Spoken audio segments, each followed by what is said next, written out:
An balma lamɛnnikɛlaw aw salam aleikum aw tulo bɛ arajo Bamako 24 de kana ka bɔ Mali kɔnɔ na minnu bi kan lamɛn jamana fan o fan jamana kɔnɔ ni jamana kɔ kan k'aw bɛɛ lajɛlen foni k'aw koɲuman dɔn aw sɔgɔlen b'aw ka arajo Mali la Bamako 24 min bɛ n'a bɛ kunnafoni latɛmɛ aw bɛɛ lajɛlen tɔgɔ la diɲɛ ma don o don a balimakɛ n'aw denkɛ Abdulaye Kulibali fɛ k'a sɔrɔ ɲɛmaaba n'i y'a sɔrɔ bɛ tali ka jɛjɛ sari la ale bi ka baaraw bɛɛ lajɛlen jateminɛ k'aw foni k'aw koɲuman dɔn faso kɔnɔ ni faso kɔ kan dɔɛrɛ taw ma k'aw sigi ni k'aw ka kunnafoni ma kɔnɔ kunnafoni ni dalilu don tiɲɛ ni ala ye siran kan kunnafoni gɛrɛgɛrɛ anw sigilen filɛ kɛnɛ kan o de kan ka bɛn bi kunnafoniw lase waati ma bi ye juma ye bi juma bɛnnen bɛ nazara san kalo 8 uti kalo bi o tile 26 ye ka bɛn 2022 san ma farafin kalo min n'o ye jɔminɛ kalo ye an ma ladɔnniya k'a fɔ bi o tile 28 ye jatela san kalo fɔlɔ don hijira san 1444 san do dugawu de bɛ kɛ ala k'a ɲɛ ka d'a ma bakuruba fɔlɔ bi kunnafoniw filɛ k'aw ladɔnniya k'a fɔ kununko ɲɔnɔnkaw fɛ yen nɔ kɛrɛnkɛrɛnya ɲɔnɔ dugu min n'a fɔ ko kɔlɔdugu kɔrɔ jadewale tigilamaw ye mugujugu dɔ kɔni don yen nɔ ni ka maa kelen kasara nin na o ko kɛra cogo jumɛn kunnafoni ɲɛfɔli ko la an ka jamana kɔnɔna na a yirala k'a fɔ kunnafoniw na Mali ni Iran jamana kɔnɔ olu bi bolo di ɲɔgɔn ma la kabini kuma jan Irankaw ka jamana kɔnɔna na ministre mun ka baara ɲɛsinnen bɛ Iran ni jamana wɛrɛw ɲɔgɔn cɛ koɲɛ ɲɛnabɔw ma ale ni Iran jagokɛlaba dɔw kɔni nana Mali kɔnɔna na o ko kɛra cogo jumɛn kunnafoni ɲɛfɔli ko la kununko wulikajɔ kɛra banti dɔw kɔni fɛ ni ka se ka sira kɔni da jagokɛla dɔw ɲɛ kita marabolo kɔnɔna kɛrɛnkɛrɛnna kobrikaw fɛ yen nɔ o ko kɛra cogo jumɛn kunnafoni ɲɛfɔli ko la araba tɛmɛlen na ministre ka foroba lajɛra min n'a fama ko conseil des ministres o baaraw kɔni sen fɛ u ye sariya sen kura dɔ kɔni ta yirala k'a fɔ ko société kura dɔ kɔni bɛna sigi sen kan ka ɲɛsin an ka dugu jukɔrɔ nafolo ma o ko kɛra cogo min na kunnafoni ɲɛfɔli ko la ninnu de bɛna kɛ kunnafoni la kumaba ye ka fara kunnafoni wɛrɛ kan ka lase ma denkɛ n'a balimakɛ fɛ Sidiki Kulibali ala k'a ɲɛ ka d'a ma kunnafoni an b'a daminɛ k'a ladɔnniya k'a fɔ kununko wulikajɔ kɔni kɛla jadewale tigilamaw fɛ ɲɔnɔ dugu min bɛ yen n'a bɛ fɔ ko kɔlɔdugu kɔrɔ ka se ka wulikajɔ kɔni ta ni ka se ka taa mugujugu kɔni don o mugujugu ni kɔni dolen donsolakaw kɔni ma to kɔ o ko la dɛ u ye wulikajɔ kɔni kɛ ka se ka kunnafoniya kɔni di finitigilakaw ma olu kɔni ye wulikajɔ kɛ o yɔrɔnin kelen bɛɛ lajɛlen na ka se ka wulikajɔ kɔni kɛ ka na o kɔni o mugujugu kɔni bɔ a yirala k'a fɔ kunnafoni na ko finitigilakaw y'a yira k'a fɔ ko ni mugujugu min n'a kun dolen filɛ nin ye ko nin kun ye mugujugu ye min n'a fanga ka bon kosɛbɛ kosɛbɛ finitigilakaw kɔni y'o mugujugu kɔni bɔ o bɔlen kɔfɛ kunnafoni y'a yira k'a fɔ ko kununko kelen na ko jadewale tigilamaw k'u taara mugujugu wɛrɛ don fan wɛrɛ fɛnɛ fɛ o kɔni kɛra sababu ni ka se ka maa kelen kɔni k'o kasara o nin na yaasa ka pereperelatigɛ d'a ma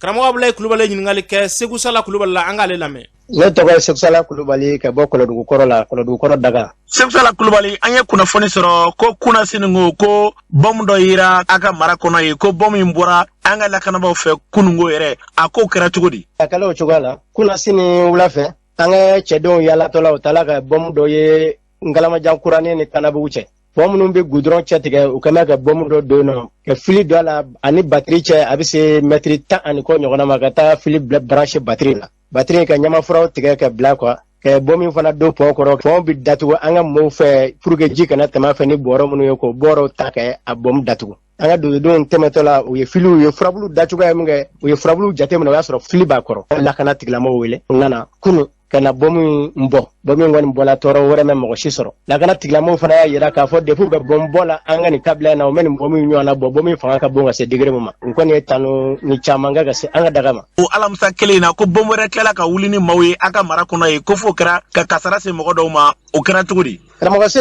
walejugu kɛbaa ninnu u b'an ka kabila in kan u mɛ ban o kununko kelen la an ka daga mun bɛ yen n'a bɛ fɔ a ma cɛmaba wɛrɛ an ka cɛmaba donso dɔ olu bɔlen de yɛlɛla bɔmu kan ala y'a kɛ a yɛrɛ sababu bɔla la o kɛla o kununko kelen la an ka donsow ye faamaw wele k'a ɲɛfɔ u ɲɛna faamaw fana sela kɛnɛ kan u ka kan ka mun kɛ u y'o kɛ an bɛ dugawu kɛ ala k'a dayɔrɔ suma a ka mara kɔnɔ hali bi ko a ka donsori dɔ fana ko n'o kun minɛnen bɛ jadewala tigilamaw fɛ ko ale sera k'a yɛrɛ sɔrɔ ka na o ye tiɲɛ ye wa o ye an ka donsoba mun bɛ Marakabugu n'a tɔgɔ Yusufu denkɛ n'o ye Solo ye kungokɔnɔmɔgɔw y'a minɛ a ye mun k'u bolo a bɛ se semaine 1 semaine 2 ɲɔgɔnna ma ala barika la a sela k'a yɛrɛ b'u bolo a bolitɔla a n'an ka donsodenw ye ɲɔgɔn sɔrɔ kungo kɔnɔ an ka donsow y'a minɛ u nana n'a ye an ka daga la a bɛ na don min na senw bɛɛ fununen don bolow senw a yɔrɔ bɛɛ de kun barakilen don an bɛ ala kɔni barika da bi a nanen an ka daga la an ka donsobaw ye wasa don an ma k'a furakɛ a ye kɛnɛya ɲɔgɔn sɔrɔ a hakili sigila a b'an ka daga la an bɛ don min na bi an bɛ ala barika da mɛ an t'a fɔ k'a fɔ ko in kɔni banna parce que hali bi an tɛ se ka bɔ ka taa an ka kungow kɔnɔ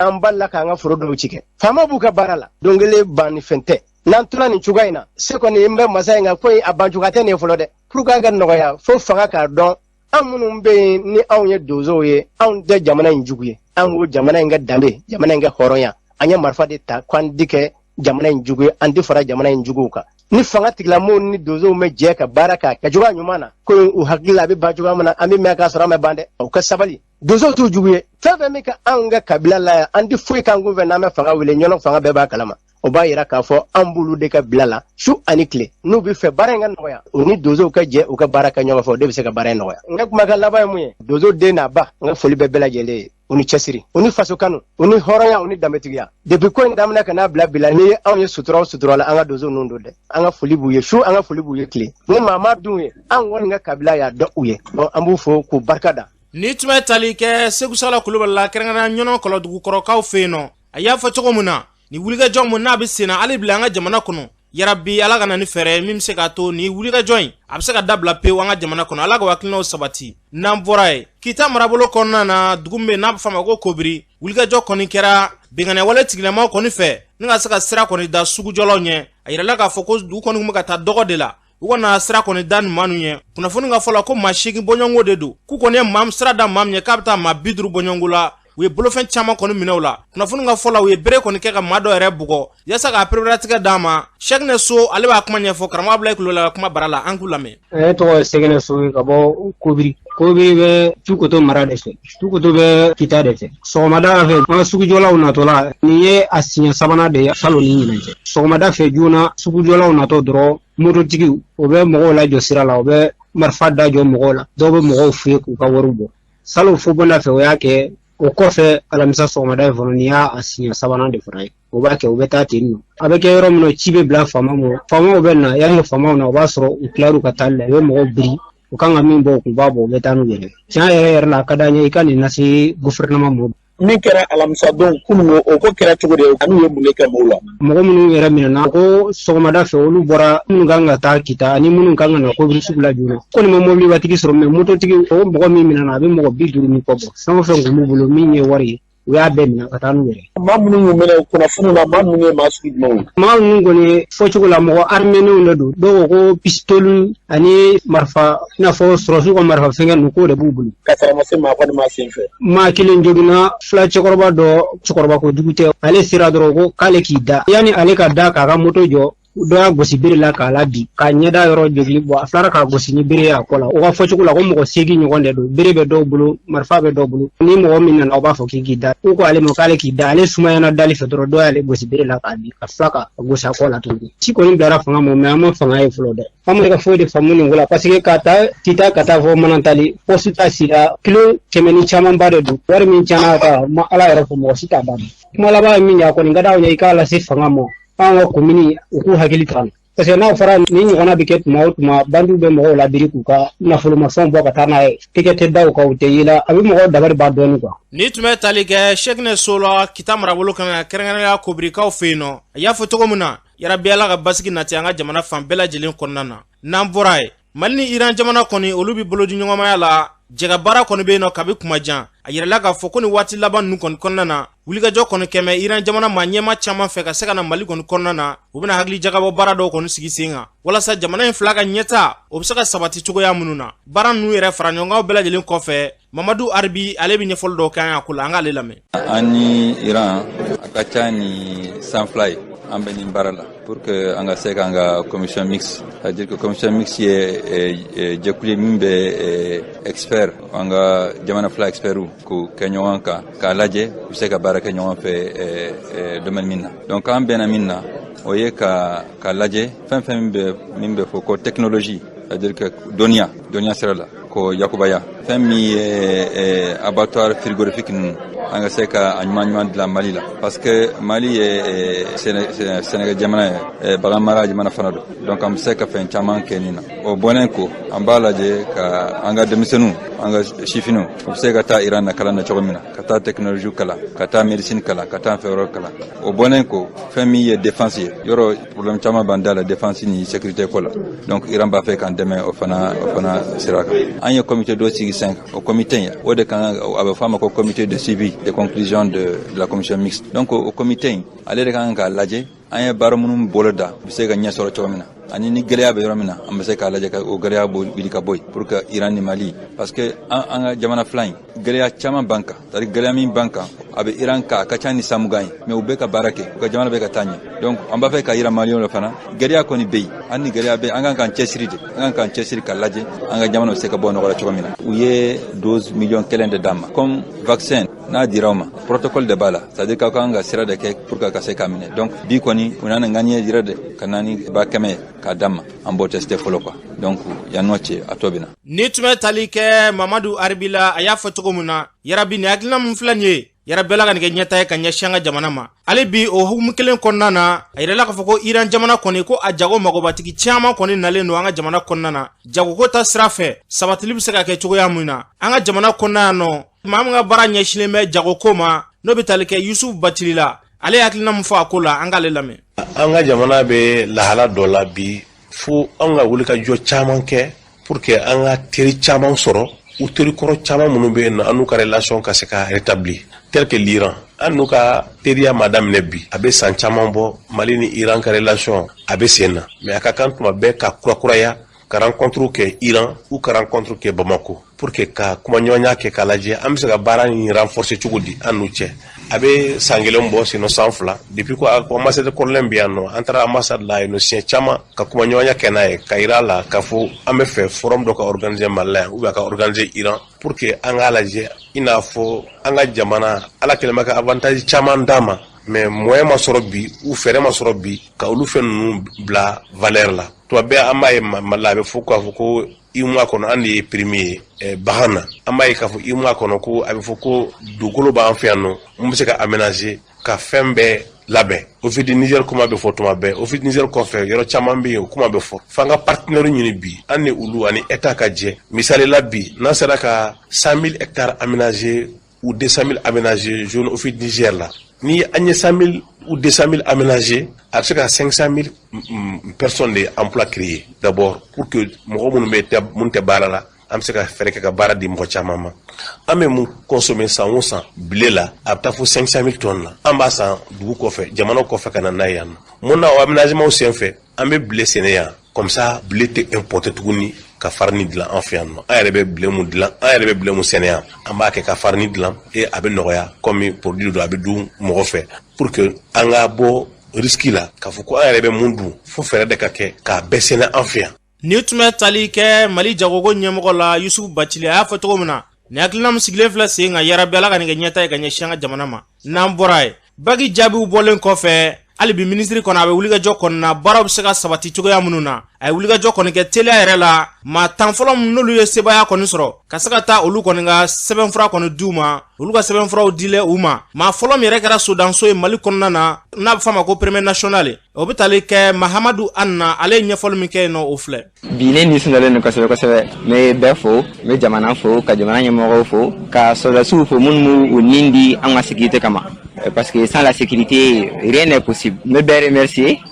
bɛɛ ni ce n ka famille ani n ka karamɔgɔw u ka encouragement la ani u ka soutenance u bɛɛ ni ce. Ni tun bɛ tali kɛ Mahamadu Anna premier national don an bɛ dugawu de kɛ ni hakilina min n'a filɛ nin ye yarabi Ala ka ni ɲɔgɔnnaw caya an ka jamana kɔnɔ n'an bɔra ye hali bi hukumu kelen kɔnɔna na ministre min ka baara ɲɛsinnen bɛ duguma kalanko ko ɲɛnabɔw ma Dede Usumani ale ye kuma min fɔ a kɛnɛ kan o filɛ. Bac résultat bɔra a semaine kelen ye bi an y'a ŋaniya k'a fɔ fɛnɛ an ka denmisɛnnin minnu an ka premiers les 10 premiers an k'olu fana wele parce que an tilala attestation fɛnɛ na k'a d'u ma k'a yira denbaw ni ekɔlidenw na k'a fɔ ko bac attestation kɔni u bɛna kalan min kɛ ɲɛfɛ n'o ye tɔgɔ sɛbɛnw ye a kɛra Mali kɔnɔ a kɛra Mali kɔ kan parce que o fana tun ye gɛlɛya dɔ di an ye cɛsiri min kɛ pour que examen ka se ka kɛ waati dɔ kɔnɔ attestation fana ka di nin waati in na pour que ekɔlidenw ka se ka u bɛ fɛ ka taalen ɲɛfɛ kalan min kɛ u kana bila kɔ o fana na u baaraw fana kana retarder donc alhamdulillah an ye 10 premiers ninnu an y'u reçoit yan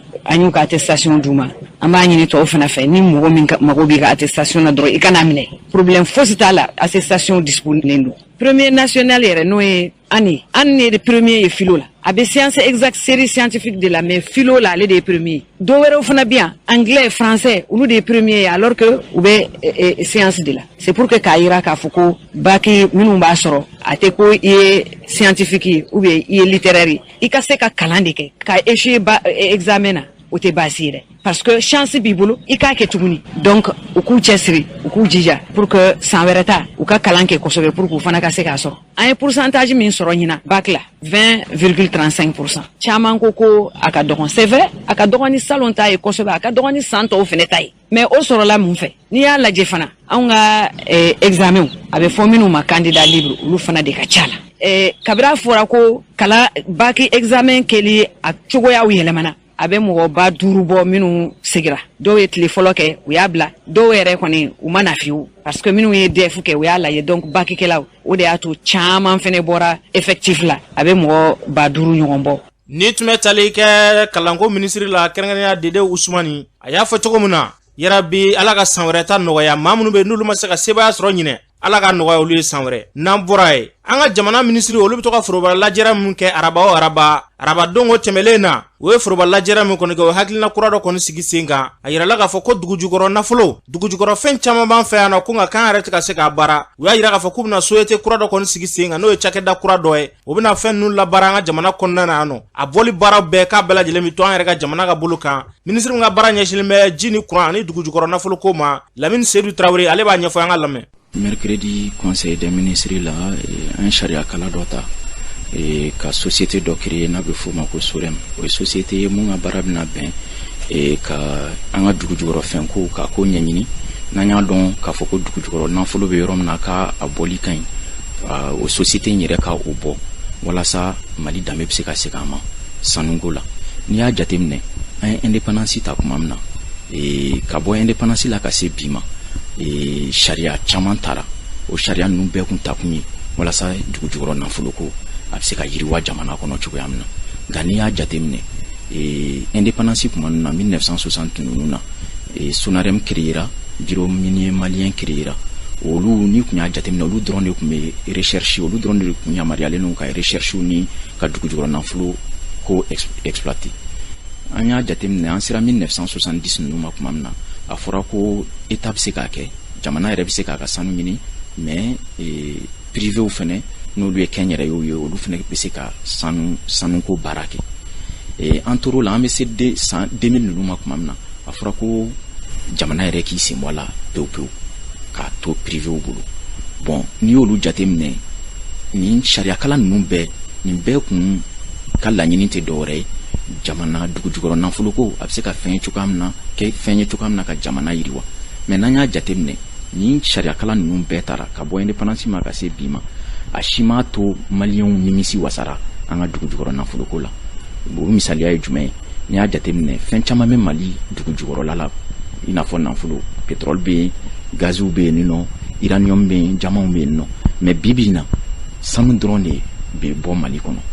bon sanu min fɛnɛ bɛ bɔ Mali kɔnɔ n'i y'a jateminɛ sanu bɛ nafa la don jamana kun parce que n'i y'a jateminɛ miliyari 500 ɲɔgɔn na sanu bɔ ka impôt saralen ka taga jamana wagande kɔnɔ o taara fɔ miliyari 500 la san tɛmɛlen mais o bɛɛ n'a ta maliyɛn kilancɛ bɛɛ hakili la en tout cas maliyɛn caman kɔni hakili la k'a fɔ ko sanuko tɛ ka jamana nafa tiɲɛ don sa wa nkalon don wa an tɛ se k'o dalatigɛ mais an bɛ se ka mun dalatigɛ o ye ka fɛɛrɛ de tigɛ mun b'a to sisan nɔ an bɛ dugujukɔrɔ nafolo ko in a bɛ se ka maliyɛnw nimisi wasa cogoya min na nin société in dayɛlɛ kun kɛra o de parce que n'an ye nin société in dayɛlɛ sisan nɔ société in fɛnɛ bɛ mun kɛ ale fɛnɛ bɛ société minnu bɛ bɔ kɔfɛ ka na an fɛ yan nɔ ka na dugujukɔrɔ nafolo ko baara kɛ société in fɛnɛ b'o ɲɔgɔnna kɛ jinɛ ko tɛ o dɔrɔn de don u bɛ baara min kɛ an fɛnɛ b'o kɛ u bɛ wari bɔ yɔrɔ min na société in fɛnɛ bɛ wari ɲini ka bɔ yen nɔ ka o baara kelen in kɛ walasa n'o wari ninnu sɔrɔla dugujukɔrɔ nafolo ko in o wari ninnu ka se ka don fɛn na mun bɛ jamana kɔnɔdenw nafa directement walasa sanu bɔ jamana kɔnɔdenw ka a nafa ye u yɛrɛ kan directement laɲini ye o de ye mais nin laɲini n'i y'a jateminɛ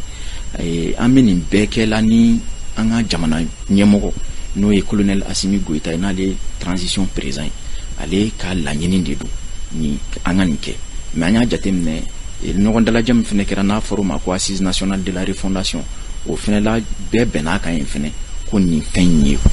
ko ɲuman ye donc an ko k'an tɛ se ka nin ko bila daga girinda la an bɛ wuli ka nin société in créer joona walasa jamana kɔnɔdenw bɛ se ka nafa sɔrɔ dugujukɔrɔ nafolo ko la ko nimisi wasa. Ni tun bɛ tali kɛ ministre Lamine Seydou Traoré la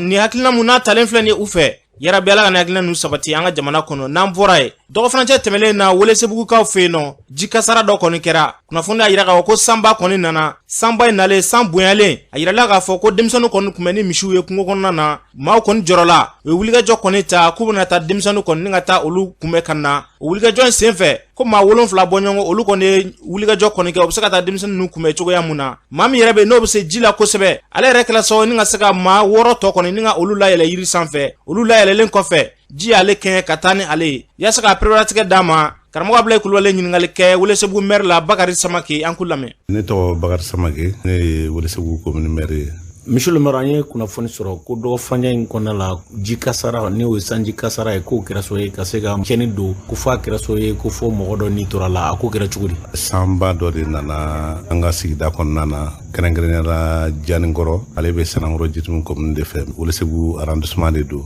Dugu filanan ye Welesebugu commune dugu ye n'o a bɛ fɔ ma ko Kɔlena sanba kɔnɔna na ji ye tiɲɛni kɛ yɔrɔ caman na mais kɛrɛnkɛrɛnnenya ni dugu fila in de ka tiɲɛni bonyana kosɛbɛ Janikɔrɔ yɛrɛ mɔgɔ 1 tora la muso 2 b'a bolo ani den 8 a don in na san de nana ka bɛn ni wulafɛla ye ka se fɔ sufɛla ma denmisɛnninw de tun bɛ kɔfɛla la baganw bɛ u bolo mɔgɔw de siranna k'a fɔ ko ka t'u nɔfɛ sisan pour que u kana nin kɛ ji kan denmisɛnninw kana fɔ k'u bɛ kɔtigɛ ka na dugu kɔnɔ donc fo ka se mɔgɔ 7 ɲɔgɔnna ma olu de taara pour que ka se ka taa denmisɛnninw nɔfɛ mais ji yɛrɛ ye olu kɛɲɛkɛ ni olu yɛrɛ bɛɛ sera ka yɛlɛ yiri la kelen yɛrɛ bɛ yen ale yɛrɛ tun bɛ ji dɔn a yɛrɛ tun bɛ mɔgɔw latigɛ ji la mais a bɛ fɔ ten i bɛ fɛn min dɔn o de bɛ taa ni ale kɔni sera ka mɔgɔ dɔn ninnu n'a ye mɔgɔ 7 la yɛrɛ yiri la ale yɛrɛ kɔni nana dɛsɛ ji taara ni ale ye a yɛrɛ su ma ye o don fo dugusɛjɛ de 10h 11h wagati a su nana ye janaja kɔni fɛnɛ kɛra Janikɔrɔ dugu kɔnɔ ye an kɔni ye welewelemada kɛ Welesebugu maire n'o ye ne yɛrɛ ani Sanangɔrɔ Jitumu maire ka fara Welesebugu développement social nin yɔrɔ bɛɛ la mission wulila sapeur pompier mɔgɔ depuis a wula fɛ olu sira ye ka mɔgɔ tunnen ɲini pour que ka se ka mɔgɔ ninnu fana sauver a kɛra sababu ye de fɔ mobili bɔra Kulukoro ka na pour que ka se ka mɔgɔ ninnu sauver parce que o minɛn tɛ anw bolo Welesebugu la yan donc n'i y'o furancɛ jateminɛ k'a fɔ ko mɔgɔ ninnu kɔni a kɛra sɛgɛn de u ma kosɛbɛ kosɛbɛ u bɛ jigin tuma min na yɛrɛ o y'a sɔrɔ u sɛgɛnna surtout mɔgɔkɔrɔbaw yɛrɛ de tun b'a la n b'an profiter fɛ ka welemada kɛ an ka faso gouvernement ye nin wagati ninnu na u k'a lajɛ Welesebugu bɛ yɔrɔ min na sisan ani minɛnw kan kan ji kasaraw mana na ani tasuma fagalan tɛ Welesebugu hali a tɛ kalo 1 bɔ fɔlɔ mobili b'a dɔ jenina yan mais fɔ tasuma faga mobili de bɔra Sanangɔrɔba de ka na pour que ka se ka na o tasuma faga donc olu ye gɛlɛyaw ye an b'a ɲini jamana ɲɛmɔgɔ fɛ u hakili to yɔrɔ ninnu na welewelemada kɛlen an ka kati kɔmananba n'o ye Aruna Jara ye ale ye dɛmɛ kɛ tarata tɛmɛnen ka na di ɲɔ tɔni 1 ani malo tɔni 1 ani dɛbɛn 200 ka na o di ni mɔgɔ ninnu ma pour que ka se k'u dɛmɛ ani dalasi 10,000 k'o di baani kɛra du min kɔnɔ 10,000 dira anw ma ani ka mɔgɔ ninnu fɛnɛ dɛmɛ o de jateminɛna k'a di nin dugu 2 ninnu ma a fɛn fɛnɛ sera an ma yɔrɔ min na ka araba tɛmɛna ne ni Sanangɔrɔ Jitumu maire a n'a ka premier adjoint ani développement social ani commandant ka ciden an kɔni taara ka taa minɛn ninnu di o kɛra araba tɛmɛnen n bɛ se k'a fɔ faso fɛnɛ wulila k'i jɔ n'i y'a jateminɛ Abulaye Kulubali ka bɔ Kulukoro ka na Janikɔrɔ n'i y'a jateminɛ fɛn fɛn kilo mètre 160 a b'o bɔ mobili nana o sufɛla kelenw la ka se ka na mɔgɔ ninnu sauver vraiment an kɔni bɛ jamana ɲɛmɔgɔw fo la hali an talen dɛmɛ in di mɔgɔ ninnu y'a fɔ ko tiɲɛ yɛrɛ la ko nin y'a dɔn k'a fɔ ko ja an bɛ jamana kura de kɔnɔ nin fana y'a yira alew la k'a fɔ ko gouvernement hakili b'olu la sinon ji kɛko fɔlɔ tɛ ka mɔgɔ dun ni ye olu fɛ yen mais hali mɔgɔ ma n'i jɔ ka foli kɛ donc ni an nana ka na ni ɲɔgɔnna bonya kɛ to ko vraiment alew kɔni ka mɔgɔ ntanyana a tɛna se ka lawuli mais a bɛ jigisigi d'u ma ni tun bɛ tali kɛ Welesebugu maire la Bakari Samake a y'a fɔ cogo min na yarabi ala k'an bɛɛ lajɛlen kisi ji kasara ma ni sanba nana bɛɛ lajɛlen k'i kɔlɔsi ji la a kasaraw tɛ suda maa si la n'an bɔra ye korokaw fɛ yen nɔ a yirala k'a fɔ cikɛlaw kɔni y'a yira k'a fɔ ko angɛrɛ ko gɛlɛya b'u la dɛ nka dɔw kɔni y'a faamuya k'a fɔ ko ni gɛlɛya mun filɛ nin ye ko nin tɛ Mali dɔrɔn ye ko nin ye fan caman kɔni ye korokaw fɛ yen nɔ Aishata Togo fo ka taa se Musa Dawo ma an k'olu lamɛn. An bɛ foro kɔnɔ an bɛ bɛnɛ de sɛnɛ na an ma angɛrɛ sɔrɔ angɛrɛ wari sisan a tɛ an bolo n'i y'a ye dɛmɛ sɔrɔ an bɛna angɛrɛ san ka k'a la. Angɛrɛ kɔni gɛlɛya o kɔni o tɛ anw ka yɔrɔ dɔrɔn ye o kɔni ye an bɛ se k'a fɔ o ye diɲɛ gɛlɛyaw ye donc ni diɲɛ gɛlɛyara donc an ka yɔrɔ tɛ se ka bɔ o gɛlɛyaw kɔnɔ. Sinon angɛrɛ ko a gɛlɛyala kosɛbɛ parce que sugu yɛrɛ la angɛrɛ bɔrɔ t'a la fɔ 7,000 ni kɔ la min ye subvention ye o de bɛ ko nɔgɔya sɛnɛkɛlaw bolo mais o fana sɔrɔli gɛlɛyala dɔɔni parce que an mago bɛ hakɛ min na aya o ma se ka sɔrɔ bon fitini min fana nana o tɛ foyi ɲɛ sɛnɛkɛlaw ye. Ni tun bɛ tali kɛ Aishata Togo fo ka taa se Musa Daw ma Korokaw fɛ yen o y'a fɔ cogo min na an bɛ dugawu de kɛ yarabi Ala k'an ka sɔmiya tɔ kimɛko ɲuman d'a ma. N'an bɔra yen an ka fɛn kɔrɔ minnu bɛ yen nɔ n'olu tun bɛ Lamɛriki jamana kan a yira k'olu taara ka taa Lamɛriki jamana kan a mɛnna décembre kalo tɛmɛlen na k'u nana n'a fɛn kɔrɔ dɔ ye ko nka ko hali bi k'a fɛn kɔrɔ tɔw bɛ yen nɔ dɛ an ka minisiri min ka baara ɲɛsilen bɛ seko ni dɔnko ani ladala ko kɔrɔw ma an dɔgɔli Guinée olu taara ka taa ɲɛda fɛn ninnu kan a ye kuma min fɔ yen nɔ o filɛ. Ne minnu bɔra États-Unis ka na décembre kalo la ka olu yira jama la donc o de anw sekun ye wula nin na yan k'a yira k'a fɔ États-Unis bɛ Mali dɛmɛ kosɛbɛ a ka minɛnw laseginni na k'a sababu kɛ bɛnkan sɛbɛn ye min bɛ ani États-Unis gouvernement cɛ o bɛnkan sɛbɛn in bolonɔ dara la 1993 alors k'a daminɛ o la ka na se bi ma ayiwa san fila o san fila o bɛnkan in a bɛ kuraya donc bi y'a yɛlɛma ko 7 de ye. Ni tun bɛ tali kɛ seko ni dɔnko minisiri la an dɔgɔli Guinée a y'a fɔ cogo min na an ka fɛn kɔrɔ minnu bɛ yen yarabi hali bi Ala ka segin n'u tɔ bɛɛ lajɛlen ye. N'an bɔra yen projet kura dɔ kɔni sigila sen kan an ka jamana kɔnɔ n'a bɛ fɔ a ma ko projet danbe u ka baara tɛ dɔwɛrɛ dɛ u bɛna wulikajɔ kɔni ta ka ɲɛsin an balakaw ma kɛrɛnkɛrɛnnenya fo ka taa se muso sifinnakaw ma wulikajɔ in kɔni bɛna ta ka ɲɛsin olu ma olu ka kɛnɛya ko bɛ se ka sabati cogoya mun na a ɲɛmaa dɔ bɛ tali kɛ Dr Basi Konate la an k'ale lamɛn. Muso ani sifinnakaw bɛ se ka dɔgɔtɔrɔso matarafa cogo min na kɛrɛnkɛrɛnnenya musow ka kɛnɛya bɛ se ka sabati cogo min na an bɛ dɛmɛ don dɔgɔtɔrɔso ma dɔgɔtɔrɔso minnu bɛ yen ni joli kan ka kɛ an bɛ joli kɛ ou ni min bɛ jɔlen don nka a bɛ se ka kɛ fiɲɛ dɔ b'a la a don an b'o fɛɛrɛ kɛ walasa o fiɲɛ bɛ se ka tɛmɛ cogo min na o kɔfɛ ni dɔgɔtɔrɔso jɔra i b'a ye k'a fɔ dɔgɔtɔrɔso mɔgɔ de bɛ baara kɛ dɔgɔtɔrɔso la donc an b'a essayer ka kalankolu fana kun walasa bɛ se ka baara kɛko ɲuman bɛ se ka sabati cogo min na ani état de bɛ baara kɛ kosɛbɛ le ministère de la santé développement social ani ministère de la promotion de la femme enfant et famille. Ni tun bɛ tali kɛ Dr Basi Konate la a y'a fɔ cogo min na Ala ka hakilinaw caya an ka jamana kɔnɔ hali bi hukumu kelen kɔnɔna na kulu min ka baara ɲɛsinnen muso ni du ni denbaya ma Sikasokaw fɛ yen nɔ olu ka ɲɛmaa ye Wataralakaw furumuso Korotumu Sandogo ye ale ye kuma min fɔ a kɛnɛ kan o filɛ. Ka se musow yɛrɛ ma musomanin fitininw minnu donna école la ani minnu bɔra école la olu kan ka dɛmɛ cogo jumɛn kɛnɛya sira fɛ u da ka d'u yɛrɛ ka kɛnɛya la u da ka d'u yɛrɛ ka ɲɛtaga la donc an b'o kɛnɛ de kan. Ni tun bɛ tali kɛ Korotumu Sandogo la a y'a fɔ cogo min na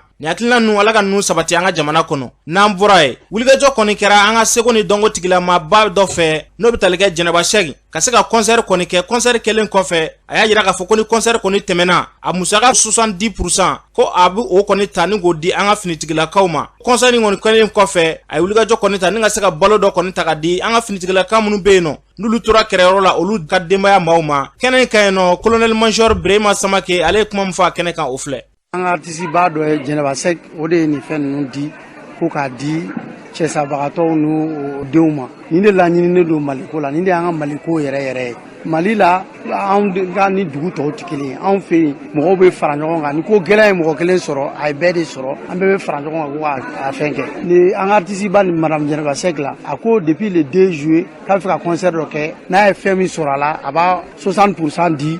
an ka cɛsabagatɔw n'u denw ma donc o de fɛn fila anw ɲɛkɔrɔ nin ye bi donc a ye kuma layidu de timɛ o dun y'an ka kɔrɔlen dɔ ye donc ne b'a ɲini Mali population bɛɛ fɛ an ka ɲɔgɔn minɛ an ka fara ɲɔgɔn kan maintenant mun bɛ k'an défend n'u bɛ kungo kɔnɔnaw ni fɛnw na an ka yira u ka famille la hali ni ko y'i sɔrɔ mɔgɔ b'i bolo min b'i janto i ka famille la o de b'a to olu fana bɛ se ka baara kɛ ka ɲa. Ni tun bɛ tali kɛ colonel major Brema Samake la kɛnɛ in ka yen nɔ Jɛnɛba Sɛki yɛrɛ ye kuma min fɔ o filɛ. Ne y'a fɔ n tun dunda de la n ko ni ne ye n ka 30 ans de carrière kɛ n'i ye dɔrɔmɛ de sɔrɔ n bɛ dɛmɛ don armée mɔgɔw ma minnu taɲana u ka denbayaw ma Ala y'a nɔgɔya Ala ye ne se kɛ min ye bi o de ye nin ye ka balo ta k'a di armée Mali ma u k'a di u ka falatɔw n'u ka yatimɛw n'u ka firiyatɔw ma ne nisɔndiyalen don kojugu waleya in na parce que n y'a fɔ n sera k'a kɛ. Ni tun bɛ tali kɛ Jɛnɛba Sɛki la an ka seko ni dɔnko tigilamaaba dɔ don ni hakilina min n'a talen filɛ nin y'a fɛ k'a kɛ an bɛ dugawu de kɛ Ala ka ni dusu don maa caman kɔnɔ an ka jamana kɔnɔ hali ni min tɛ dɔnkilidala ye i ka se ka wulikajɔ kɔni ta ni ka se ka dɛmɛ kɔni don an ka finitigilakaw ma n'o kɛra a dɔ bɛ dɔ la an mago bɛ ɲɛtaa min na o bɛ sabati Ala k'o hakilina ninnu caya an ka jamana kɔnɔ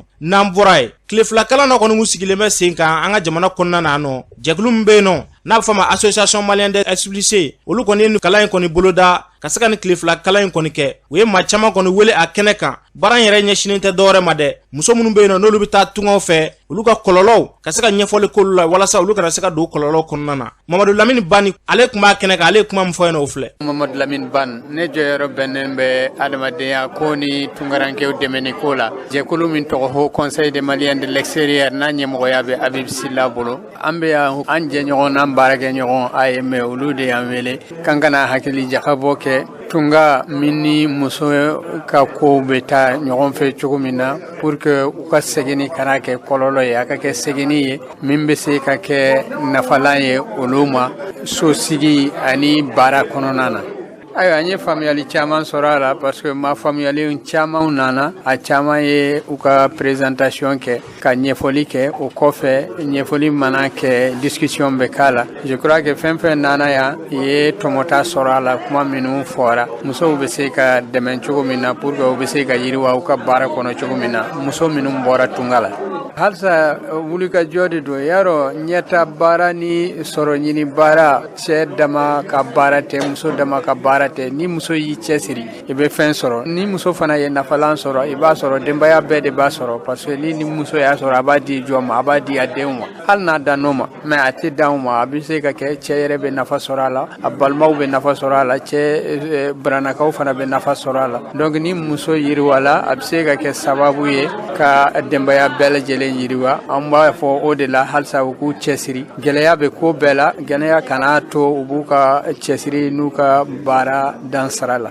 ni tun bɛ tali kɛ Mamadu Lamini Bani na a y'a fɔ cogo min na yarabi Ala ka ni hakilina ninnu sabati an ka jamana kɔnɔna na kulu min bɛ yen nɔ n'a bɛ fɔ a ma ko ADM olu ka ɲɛmaa dɔ tun b'a kɛnɛ kan Jori Tarawele ale fana ye kuma min fɔ o filɛ ne tɔgɔ Jori Tarawele ne ka association ye ADM ye mun bɛ Mali taamadenw lafasa bon sisan musow de donnen bɛ taama na gɛlɛya mun bɛ musow kan taama in kɔnɔna na bi an nana o kumaw de fɔ yɔrɔ muso fɔlɔ muso kun tɛ taama ten hali ni muso kun bɛ taama kun ka dɔgɔ i b'a sɔrɔ n'a bɛ taama a bɛ taa cɛ de nɔfɛ mais sisan musow kelen de bɛ wuli ka taa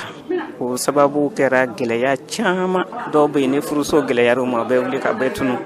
dɔw yɛrɛ bɛ yen n'u bɛ ɲɛ b'a la sigida yɛrɛ ma nɔgɔ fiyewu du kɔnɔna ma nɔgɔ u bɛ wuli ka taa dɔw bɛ yen u bɛ wuli k'u bɛ taa u ka kɔɲɔminɛnw ɲini o bɛɛ b'a la bon ni muso dun ye taama sira ta gɛlɛya caman ba cɛw bɛ gɛlɛya sɔrɔ dɛ mais musow ta ka ca dɛ bolofa bɛ musow ta kan parce que ka da o yɛrɛ ka musoya yɛrɛ sababu ma muso bɛ ɲangata caman sɔrɔ taama sira fɛ gɛlɛya ninnu u bɛ daminɛ farafinna yɛrɛ la yan fɔlɔ yan'u ka se u se yɔrɔ la n'o ye farajɛlaw ani arabula ye bon muso ka taama ma nɔgɔ diɲɛ gɛlɛya de y'an bila la n'o tɛ ko nɔgɔn tɛ muso bolo ni muso kɔni wulila k'i taara taama na dɔrɔn ɲangata sugu bɛɛ sigilen don k'i makɔnɔ i ka musoya sira fɛ donc o gɛlɛyaw don olu caman fɔra yan bi nɔgɔya jumɛn de kan ka don olu la olu ko olu diɲɛ caman fɔra nin sira in kan yan bi bon ne bɛ se ka ladilikan mun fɔ musow ɲɛna yan n'u ka wuli ka taa o bila kow la ko minnu man ɲi o kan ka a ɲɛɲini fɔlɔ parce que caman bɛ na k'a fɔ ko an bɛ taa don baara la yan fɛ k'a sɔrɔ u tɛ taa baara la u bɛ na t'u bila manamana ko de la donc o de ka ca a ko ninnu na kosɛbɛ donc ni muso min n'i bɛ wuli k'i bɛ taa taama fɛ tiɲɛ yɛrɛ la i kan ka ko sɛgɛsɛgɛ k'a ɲɛdɔn fɔlɔ parce que n'o tɛ muso caman bɛ ɲangata sɔrɔ farajɛla ni farafinna an fɛ yan ani arabula a ko ka ca quoi musow sɛgɛnna kojugu halisa Ala ka nɔgɔya don kow la parce que n'i ye a taama yɛrɛ selen fɔ musow yɛrɛ bɛ wuli ka taa gɛlɛyaba mun binnen bɛ anw kan farafinna yan bi o de bɛ muso caman wuli ka taa parce que a ma nɔgɔ fan si fɛ farafinna bi i bɛ se k'i tulo gɛlɛya ka sigi Ala ka nɔgɔyaw don a la surtout an ka jamana in kɔnɔ yan ni tun bɛ tali kɛ ADM ɲɛmaa dɔ la Jori Tarawele yarabi Ala ka ni hakilina ninnu sabati walasa muso bɛ taa kasara minnu sɔrɔ tunga fɛ Ala ka u bɛɛ lajɛlen kisi o ma n'an bɔra ye ɲamakɔrɔkaw fɛ yen nɔ olu ka sugu maaw kɔni olu ye fara ɲɔgɔn kɔni kɛ ni ka se k'u ka bureau kɔni lakuraya a bureau sigi ni kɛnɛ kan professeur Kilema Danbele tun b'a kɛnɛ kan a ye kuma min fɔ yen nɔ o filɛ alhamdulilayi ɲamakɔrɔkaw ye wele bila ma ko an ka na u ka bureau kura u ka sugu bureau kura min sigira an ka na an ɲɛ da o kan monsieur Kulubali Bɛnba n'u b'a fɔ ko Bɛnba Kulubali ale kɛra u ka président kura ye awɔ an bɛ dugawu kɛ Ala ka ko ɲa Ala ka sankɔrɔta d'u ma Ala k'u kisi Mali faamaw ma parce que sugu in a ko ma nɔgɔn waati dɔ la dɔw kun ko fo ka sugu feere waati dɔ la dɔw fana ko fo ka a nafolo dun ɔ wulila ka kɛlɛ caman k'a la ɔ bi n'u ye bureau kura sigi an bɛ dugawu kɛ Ala k'o bureau kura in Ala ka a sinsin bureau kura in fana a kalifa bɛ u ka bureau kɔrɔ la parce que bɛn dɔrɔn de bɛ laban i yɛrɛ ɲɛ b'u ka sugu la a kɛra ɲaman bɔnyɔrɔ ye ɔ donc diɲɛ bɛɛ maliyɛn bɛɛ ka dɛmɛ ɲɛsin u ma an b'a fɔ Modibo Kone ɲɛna n'o ye ministre de l'environnement ne yɛrɛ terikɛ a ka hakili to Ɲamakɔrɔ sugukɔrɔ ɲamanko la a kana u ka ɲamanko ɲɛnabɔ a ka ɲama in cɛ mais an b'a ɲini sugu mɔgɔw fɛnɛ fɛ u ka fɛɛrɛ ɲini u ka ɲamanko la n'o tɛ ka feere kɛ ɲama sunugu sanfɛ a ma nɔgɔn. Ni tun bɛ tali kɛ professeur Clément Damelela Ɲamakɔrɔkaw fɛ yen nɔ an bɛ dugawu de kɛ yarabi Ala k'an ka jamana ka ɲɛtaa sabati n'an bɔra yen an bɛ taa jamana kɔ kan Mohamed Samake min bɛ bolo. Karamɔgɔ Sidiki y'a fɔ cogo min na an bɛ taa jamana kɔ kan an b'a daminɛ Alizerikaw fɛ yen an b'a ladɔnniya k'a fɔ alamisa don août kalo tile 25 min ye Faransi jamanakuntigi ye Emmanuel Macron ko ale kɔni bisimila Alizeri jamanakuntigi fɛ Abdelmadjid Tebboune a yirala k'a fɔ ko kabini Faransi jamanakuntigi kɔni sigira a ka mandat filanan na kɔni y'a siɲɛ fɔlɔ ye a ka se Alizerikaw fɛ yen wa a yirala k'a fɔ ko ani délégation minnu taara ɲɔgɔn fɛ ani maa minnu kɔni taara ɲɔgɔn fɛ k'a bɛ se maa 90 o kunɲɔgɔn ma. Anu bɛɛ lajɛlen na ɲɔgɔn fɛ Alizerikaw fɛ yen kunnafoni dɔ fɔla ko jamanakuntigi fila k'o ye ɲɔgɔn ye wa ko kuma caman kɔni tɛmɛna u ni ɲɔgɔn cɛ kɛrɛnkɛrɛnnenya la furufuru walima ka taa se ayiwa min ye dimi min bɛ Alizeri jamana ale ni Faransi jamana cɛ olu bɛ se ka basi ka bɔ cogo min na a yirala k'a fɔ ko min ye Emmanuel Macron ye ko a kɔni y'a ni cogo bɛɛ ka jɛkulu fila ka sigi n'u bɛ wele ko commission d'historien na ko jɛkulu fila ka sigi ni jamanaba ninnu tɔgɔ la walasa u ka kɔrɔlenw olu ka se ka ɲɛfɔ cogo min na u bɛ se ka faamuya walasa don nataw la bɛnɲɔgɔnya bɛ se ka sabati jamanaba ninnu ɲɔgɔn cɛ kosɛbɛ cogo min na n'an bɔra an bɛ taa Tchadikaw fɛ yen an b'a ladɔn k'a fɔ Nations Unies olu kɛ sɛgɛsɛgɛli dɔw y'a yira k'a fɔ ko min ye ɲinɛ san kɔnɔna la ye Tchadikaw fɛ yen ko a ka ca maa 300 ye minnu kɔni ye ji kasara sɔrɔ n'an b'a wele ko inondation o tuma kɔni wulikajɔ ma kɛ san nataw la ko yalima a tɛna gɛlɛya ka tɛmɛ nin bɛɛ lajɛlen kan wa ko jaabi min dilen filɛ nin ye ko nin t'a bɛɛ ye fɔlɔ dɛ ko halisa sɛgɛsɛgɛliw bɛ sen na n'an bɔra yen an bɛna Afrique Sudkaw fɛ yen an b'a dɔn k'a fɔ cɛkadaw ka jɛkulu lafasatɔ min bɛ yen n'an bɛ wele ko organisation syndicale la ko olu kɔni bɛ wulikajɔ la nin waati na ni ka se ka Afrique Sud gouvernement ni ka ale kɔni jɔgoya walasa a bɛ se ka wulikajɔ kɛ cogo min na min ye fɛnw sɔngɔ olu bɛ se ka nɔgɔya cogo min na a yirala k'a fɔ ko min ye gɛlɛya caman kɔni ko bɛ Afrique Sudkaw fɛ yen wa k'u b'a ɲini tuguni min ye sarakow ye gouvernement ka se ka a janto la saraw bɛ se ka yakubaya dɔɔni cogo min na n'an bɔra an bɛna Haïtikaw fɛ yen an b'a lamɛn k'a fɔ halisa min ye vie chère ye ale kɔni ko bɛ senna Haïti ko jamanadenw kɔni bɛ wulikajɔ la k'a daminɛ Haïti ale faaba kɔnɔna na ni ka taa marabolo tɔw bɛɛ lajɛlen la nin waati laban ninnu na min ye nisɔngoya taama ye k'o kɛ fan bɛɛ lajɛlen fɛ bawo a yirala k'a fɔ Haïtikaw fɛ yen lakanabaliya fo ka taa se ayiwa ka fɛnw sɔngɔ gɛlɛya i n'a fɔ tajiw o n'a ɲɔgɔnnaw ko o kɔni o bɛ ka yakubaya kosɛbɛ k'o de kama sa taama minnu bɛ senna k'a kɛra sababu ye ka se ka maa 3 kɔni ka olu bɛɛ lajɛlen kasara ninnu na o kuma ko wulikajɔ ko wa k'a bɛ to senna dɛ ko fo ka taa o nimisi wasa karamɔgɔ Sidiki an ye kunnafoni min sɔrɔ jamana kɔ kan o la kun b'a la tuguni. Mohamed Samake y'a fɔ cogo min na ni fiɲɛ wulila bɛɛ bolo bɛ kunnadonni na an bɛ dugawu de kɛ kɛlɛ banbali fo ka taa se dala dumunifɛn gɛlɛya ma n'o bɛ diɲɛ fan wɛrɛ yarabi Ala ka anw ta nɔgɔya ka se ka diɲɛ bɛɛ lajɛlen ta nɔgɔya.